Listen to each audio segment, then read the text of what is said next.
Principal of transmissibility. According to this principle, अगर किसी force को उसकी लाइन ऑफ एक्शन में कहीं भी ट्रांसमिट किया जाए without changing its magnitude and direction, then there is no change in the effect of the force.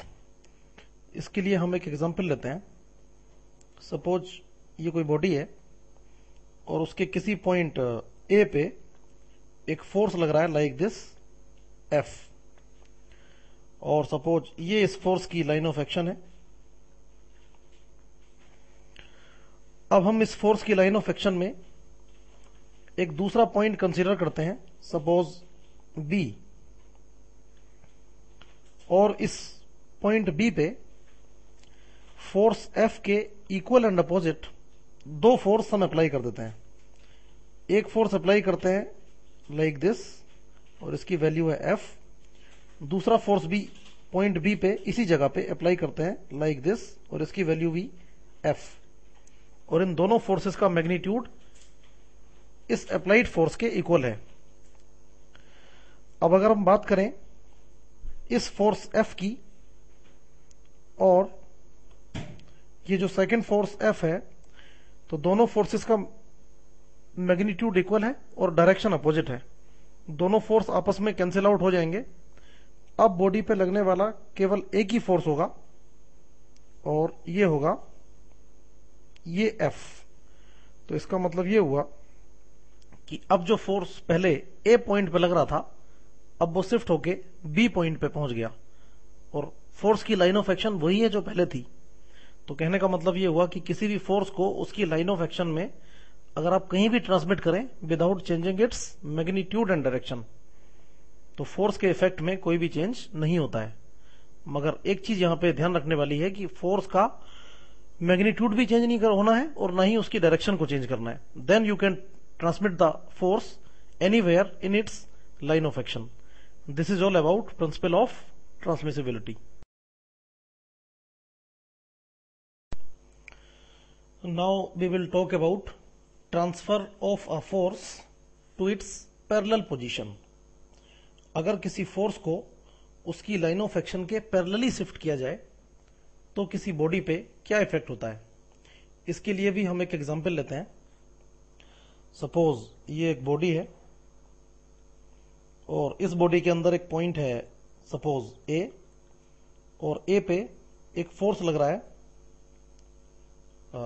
like this F। now point A से सपोज D डिस्टेंस दूर हम एक पॉइंट कंसीडर करते हैं B, और पॉइंट B पे जो force body पे लग रहा है F, उसके इक्वल एंड अपोजिट दो फोर्स अप्लाई कर देते हैं लाइक दिस। एक फोर्स इस तरीके से, इसका मैग्नीट्यूड भी F है, और दूसरा फोर्स इस तरीके से, इसका मैग्नीट्यूड भी F है। B पॉइंट पे दो इक्वल एंड अपोजिट फोर्स लगाने से बॉडी पे लगने वाला नेट फोर्स अभी भी वही है जो पहले लग रहा था। अभी भी बॉडी पे लगने वाला नेट फोर्स इसी F के बराबर होगा। तो अगर हम बात करें इस फोर्स F की और इस वाले फोर्स F की, ये दोनों फोर्स